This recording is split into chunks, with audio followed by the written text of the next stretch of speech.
Ndabasuje kandi mbahaye ikaze kuri aya makuru agezweho araza kwibanda kuri izi ngingo z'ingenzi zikurikira. RDF yihanganishije umuryango wa Lieutenant General Kabandana witabye Imana. Icyo dusabwa rero ni ikintu cyoroshye, ni ukufasha iki gihugu kugarura tuze n'amahoro. Turaza no kubabwira ko muri Ruhango hari umusore watemye nyina ngo akavuga ko yamwitiranyije na Satani. Amerika yo yakuriye inzira ku murima barakajwe n'igitero cyagabwe ku bacuruzi b'ibiyobyabwenge bo muri Venezuela. Ni mu gihe kandi Donald Trump yahigiye kurasa indege za Venezuela nizikomeza gucaracara mu kirere cya Leta Zunze Ubumwe za Amerika. Aya nandi makuru tubafitiye, reka tubifurize kuza kuyakurikira neza. Utarakanda subscribe na ukamenyetso kandi to subscribe kugira ngo uzajye ubona n'ibindi biganiro n'andi makuru yihuse nk'aya utasanga ahandi. Reka duhere kuri inkuru y'akababaro ivuga ko ubuyobozi bw'ingabo z'u Rwanda bwihanganishije umuryango wa Lieutenant General Kabandana witabye Imana ku itariki ya 7 Nzeri 2025 azize uburwayi. RDF yatangaje ko Lieutenant General Kabandana yitabye Imana azize urupfu rusanzwe mu bitaro bya gisirikare biherereye i Kanombe.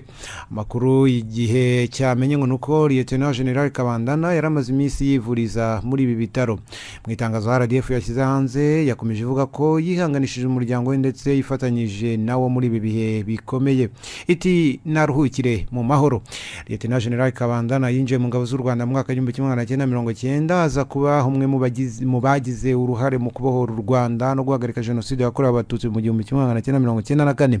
Ku 27 Nzeri 2022 nibwo Perezida wa Repubulika y'u Rwanda Paul Kagame yazamuye Innocent Kabandana mu ntera amuhaye ipeti rya Lieutenant General nyuma yo gusohoza inshingano ze muri Mozambique aho yayoboye ibikorwa byo kurwanya iterabwoba mu ntara ya Cabo Delgado. Karibu rero hano nasara bagira ngo tubone ko bahikaze mu karere k'akazi tuzakora. Sawa? Icyo dusabwa rero ni ikintu cyoroshye, ni ukufasha iki gihugu kugarura tuze n'amahoro turwanije ibyihebe biri mu gace ka Cabo Delgado, mu bice bababwiye bya Zamueda afungiho bagezeyo. Biradusaba rero ko natwe twihuta kugira ngo akazi kihuta. Ubwo tuvuze ku gisirikare, reka tubabwire ko umugaba w'ingabo zirwanira ku butaka Major General Vincent Nyakarundi wayifatanyije n'abasirikari bo muri brigade ya 503 ibarizwa muri division ya 2 mu rugendo rw'imyitozo rwabereye mu karere ka Musanze, aho yabibukije ko umusirikare udafite ubuzima bwiza adashobora kurinda u Rwanda ndetse n'abanyarwanda. No rugendo rw'ibirometero 26 aba basirikari bakoze rwatangiriye ku kigo cya gisirikare cya Kinigi banyura mu mudugudu w'icyitegererezo wa Kinigi, ibiro by'umurenge wa Musanze, rukomereza ku ishuri rikuru ry'ubumenyi ngiro rya Ines Ruhengeri, nyuma ruza gusozwa basubira mu nzira banyuze. Imyitozo yakozwe mu rwego rwo gukurikiza inama ziheruka gutangwa n'umugaba w'ikirenga w'ingabo z'u Rwanda Perezida wa Repubulika y'u Rwanda Paul Kagame ukunze gusaba ko abasirikari ba RDF bagomba guhora bitabira imyitozo ngororamubiri kubera ko ibafasha kugira ubuzima buzira umuze. Ubwo Major General Nyakarundi yaganirizaga abasirikari babarizwa muri brigade ya 503 yababwiye ko umusirikare udafite ubuzima bwiza ngo adashobora kurinda neza igihugu. Yavuze ko yakomeje avuga ko intege nke z'umubiri zituma umuntu ntacyo yakwigezaho, ko gukora imyitozo bidakwiriye kuba mu rwego rwo kwitegura intambara gusa, ahubwo ko binagira ingaruka nziza ku buzima rusange. Tukiri mu Rwanda, reka twerekeza mu karere ka Ruhango. Inkuru y'ikinyamakuru igira avuga ko ari umusore w'imyaka 20 wo muri aka karere watemye nyina w'imyaka isaga 70 aramukomeretsa ahantu hatandukanye ngo yiregura ko yamwitiranyije na Satani. Uyu musore ngo yabanaga na nyina mu mudugudu wa Karehe, akagari ka Bunyogombe umurenge wa Ruhango mu karere ka Ruhango. Mu gitondo cyo ku ya 4 Nzeri nibwo uyu musore yatemye nyina amukomeretsa ku ijosi, ku kaboko ndetse no ku kiganza. Bamubajije impamvu yamutemye avuga ko atatemye umuntu ahubwo ngo yatemaga Satani. Ikinyamakuru igena cyo gikesha Inkuru TV24 kikavuga ko yatangaje ko uyu mubyeyi yahise yajya muri koma, bigakekwa ko umuhungu we ngo afite uburwayi bwo mu mutwe bwamuteye gukora ibi. Umwe mu babonye ibi biba yavuze ko ko bamusanze yikingiranye mu cyumba akavuga ko adashaka satani. Abaturage ariko babo bavuze ko yari inshuro ya kabiri bibaye, basaba inzego z'ubuyobozi ko uyu musore yafatwa bakamujyana kumupima cyangwa se bakabatandukanya kuko ngo byazarangira yishe nyina. Polisi ikorera mu karere ka Ruhango yafashe uyu musore mujyana ku bitaro by'intara kwitabwaho kuko ngo yaragaragazaga imyitwarire y'ufite uburwayi bwo mu mutwe. Umuvugizi wa polisi mu ntara y'Amajyepfo CIP Kamanzi Hassan yabwiye TV1 ko ubusanzwe iyo ufite uburwayi bwo mu mutwe wadafata imiti neza uko bikwiriye bashobora guhindura imyitwarire, ariko umuntu ukoze icyaha asanzwe afite uburwayi bwo mu mutwe ntashobora kubihanirwa n'itegeko nk'uko amategeko abiteganya muri nimero ya 68 ryo muri 2018, ubwo ryo ku itariki ya 30 z'ukwezi kwa 8 2018 iteganya ibyaha n'ibihano muri rusange biteganya. Icyakora ingingo yaryo ya 85 ivuga ko uwitesheje ubwenge yabigambiriye mu gihe cyo gukora icyaha ahanirwa icyaha yakoze. Mu yandi makuru yo mu karere u Rwanda ruherereyemo, ikinyamakuru igihe cyanditse ko ku kibuga mpuzamahanga cy'indege cya Bujumbura maze amezi ngo hacicikana indege zikoreye intwaro n'ibindi bikoresho bya gisirikari bijyanwa mu ntambara mu burasirazuba bwa Repubulika Iharanira Demokarasi ya Kongo. Bujumbura n'ibindi bice byo mu burasirazuba bwa Repubulika ya Demokarasi ya Kongo nk'umujyi wa Uvira ngo bihana intera ngufi kuko kuhagera bisaba kwambuka ikiyaga cya Tanganyika cyangwa se kunyura mu muhanda munini uri mu majyaruguru yacyo.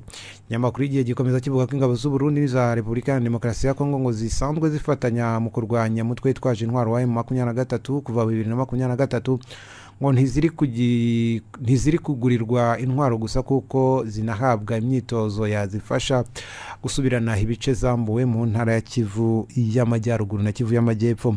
Muri Mutarama 2025 ndetse no muri Gashyantare intambara yagoye cyane ingabo za Repubulika ya Demokarasi ya Kongo n'iz'u Burundi kuko ngo nibwo zakuwe mu bice bikomeye byo muri izi ntara birimo n'umujyi wa Goma n'uwa Bukavu zihungira muri Uvira no mu bindi bice byegeranye. Muri 2025 Perezida Ndayishimiye yatangije imyitozo ngo ya gisirikari y'amezi 4 mu kigo cya Mambanda na Mwaro, Bururi na Mutukura, aho hatorejwe abasirikari ngo bagera ku 10,000 biteguraga koherezwa mu burasirazuba bwa Repubulika ya Demokarasi ya Kongo nk'uko ikinyamakuru kibivuga. Ikinyamakuru ariko nanone Africa Intelligence cyatangaje ko muri uko kwezi indege ebyiri z'ubwikorezi zari zikuye intwaro zirimo rokete n'andi masasu ku cyambu cya Sudan na Tripoli muri Libya zaguye kuri iki kibuga cy'indege zirapakurwa zishyirwa mu makamyo azijyana muri Uvira, icyo gihe ngo bazijyanyeyo mu ijoro.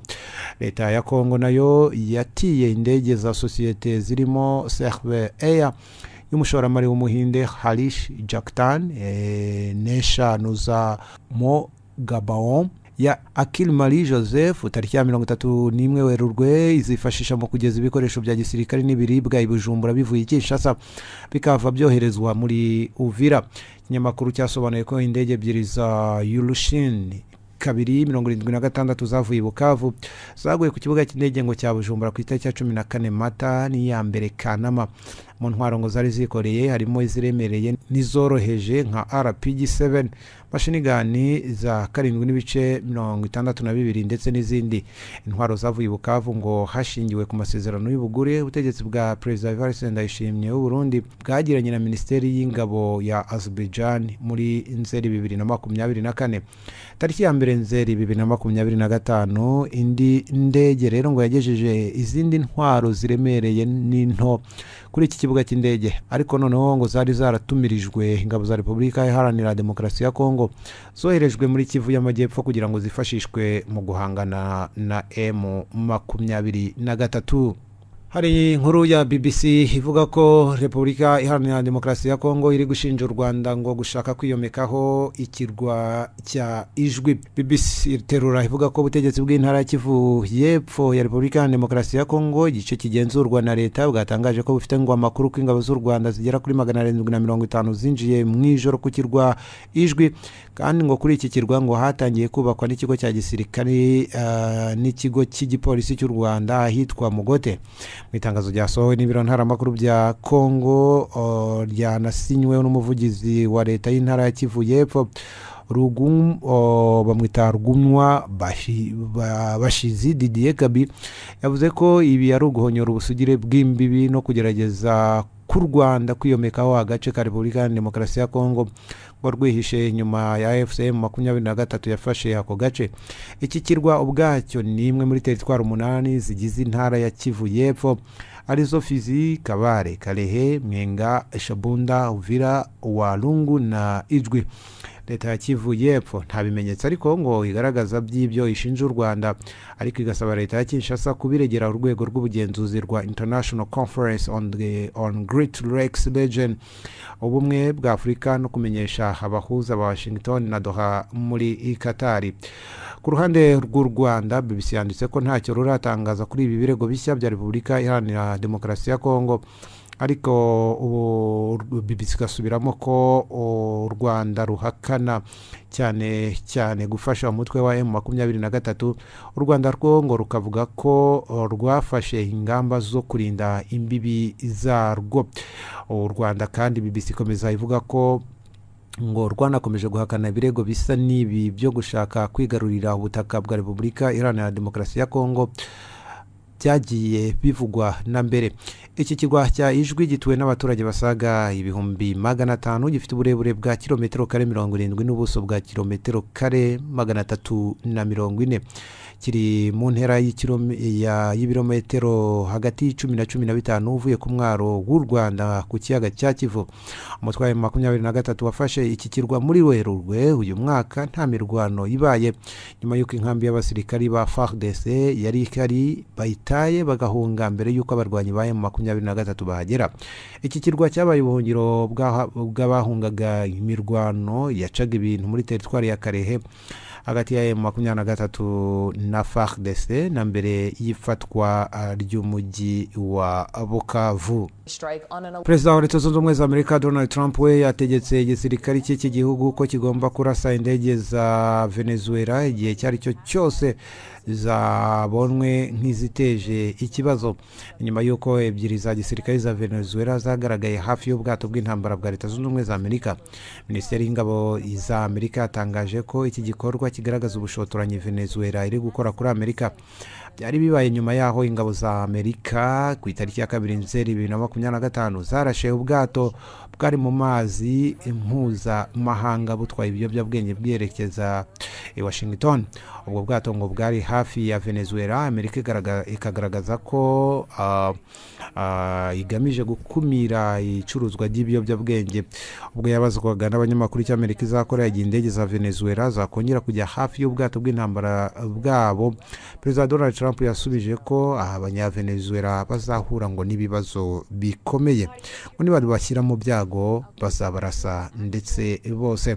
Trump kandi yahakanye ibiheruka gutangazwa na guverinoma ya Venezuela aho yashinjije Amerika gushaka gukuraho Perezida Nicolas Maduro, agaragaza ko bari hafi ya Venezuela mu buryo bwo kurwanya abacuruza ibiyobyabwenge. Ati ibyo si byo twe turi kuvuga, icyakora turi kuvuga ibyuko mwagize amatora mabi cyane. Venezuela iri kohereza ibiyobyabwenge bifite agaciro kabarirwa muri za miliyoni mu gihugu cyacu. Ikindi, abaturage ba Venezuela bahoze bafunzwe nabo bari kuzanwa hano.